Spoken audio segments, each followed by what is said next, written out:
Hi, my name's Julia. I am the crazy, coon-ass, redneck, Mississippi, Louisiana, Texas girl who wants to be on your show. I just learned about your show. My dad told me about it, and he was like, this isn't like Survivor. People don't vote you off. For some reason, when it's a lot of people, I don't do so well. Not that I'm not a social person, but I try not to speak my mind as much as possible. I was told as a small child, you just can't say everything that pops into your head, and that always confused me, then and still now. I think a lot of people would tune in to watch me. I know I have what it takes to make it when desperate, because I flew into a hurricane on St. John when no one knew what St. John was. I did it to get a discount price, and I didn't have a lot of money. Well, I did leave with just a backpack full of, I'm driving by the way, a backpack full of a tent, items I thought I would need on an island, because I knew a hurricane was going to be there. It got there the day after I set up my tent. When I came out of the tent, water was everywhere. I mean, even going to the bathroom was a problem. You know, it is a volcanic rock. Something I didn't think of. You can't just dig a hole. Anyway, I didn't have food because I assumed something would be open. Nobody was there. This was not the first hurricane to hit, and nothing had hit that island in 100 years. This was the second one. People left because the first one was Maryland. Y'all look that up.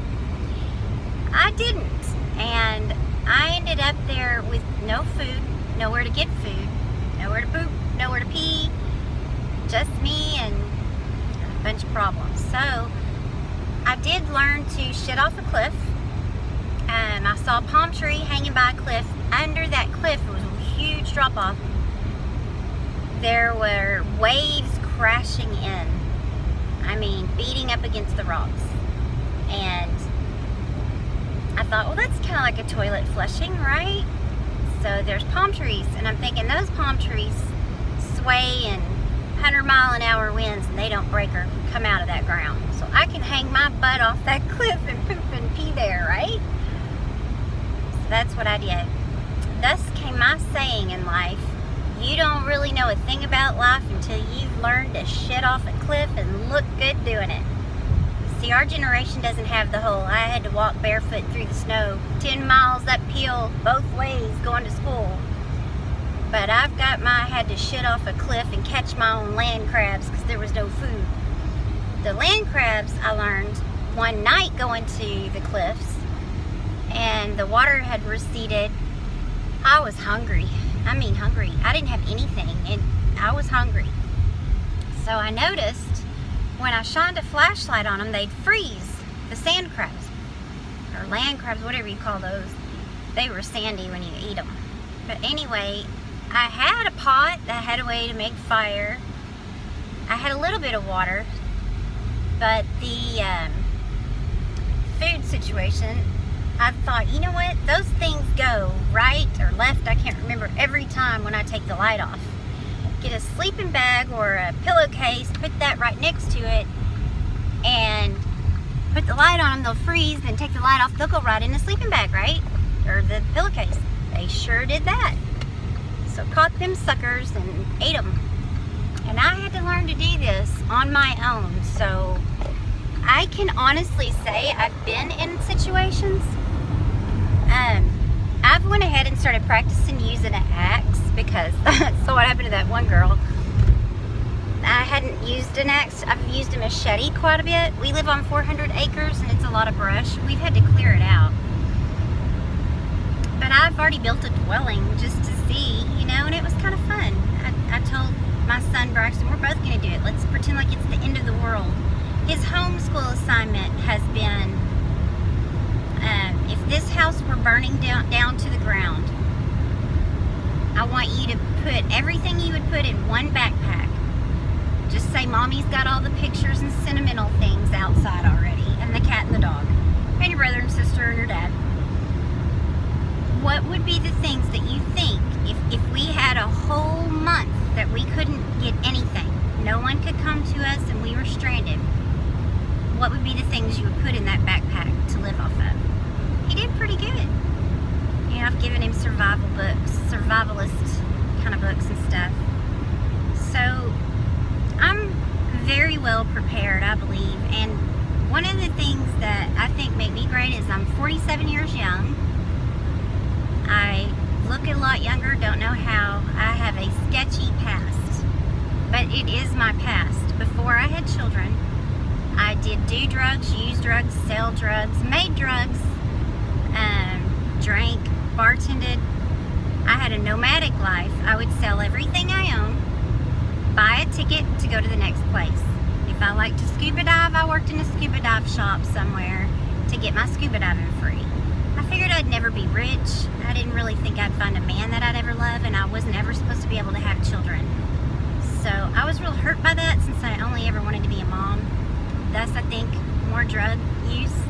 I was seeing everyone I knew have children, and they were getting big, and it hurt me a lot. People don't, you know, when I would talk about things, oh, but look at your body, oh, but look at your, oh, you don't have kids, that's why you look so good, that's why you don't have gray hair, that's why, you know, and they didn't realize how much that hurt. Like, I quit showing up Mother's Day because I couldn't see everybody else's kids.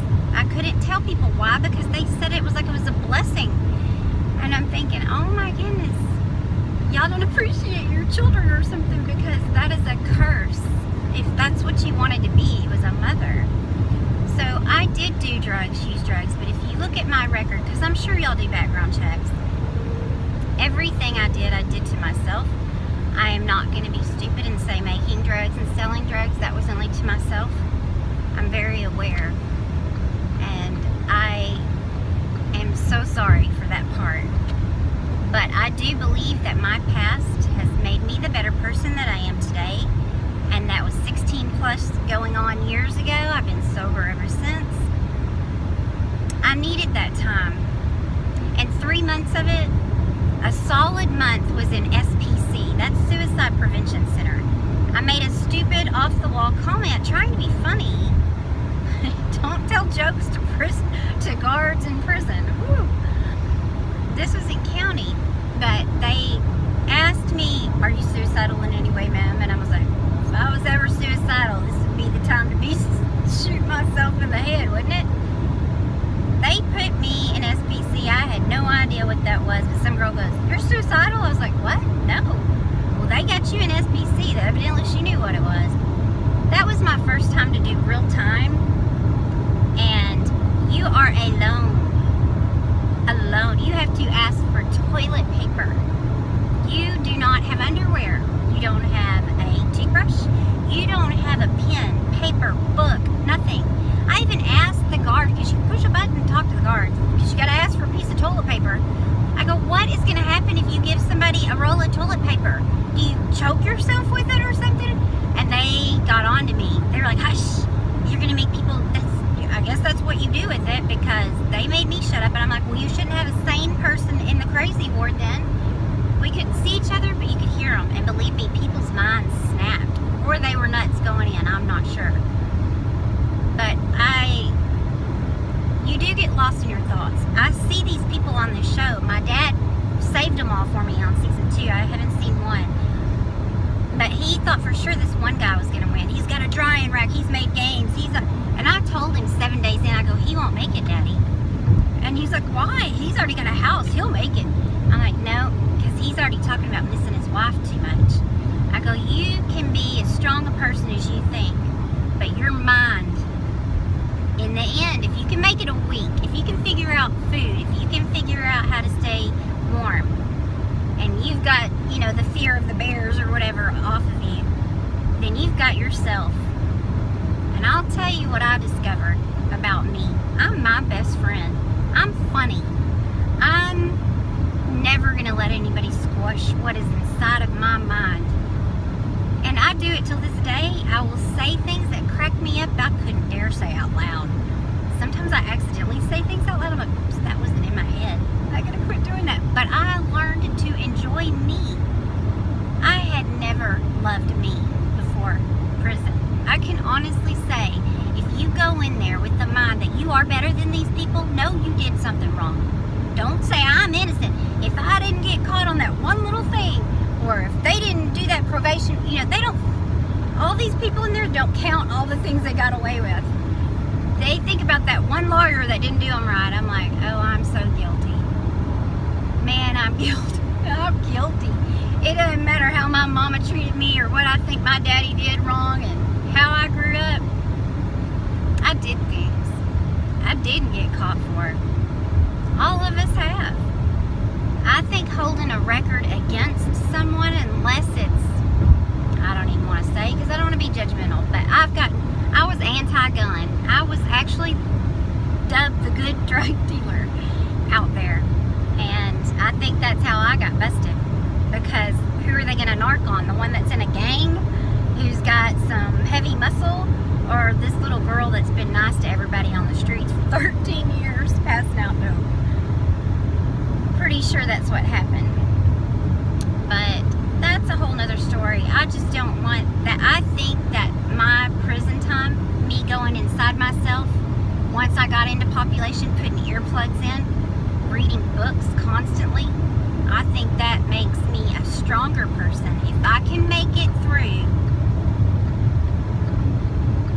with the food and the cold and the shelter, I won't be afraid of bears and stuff.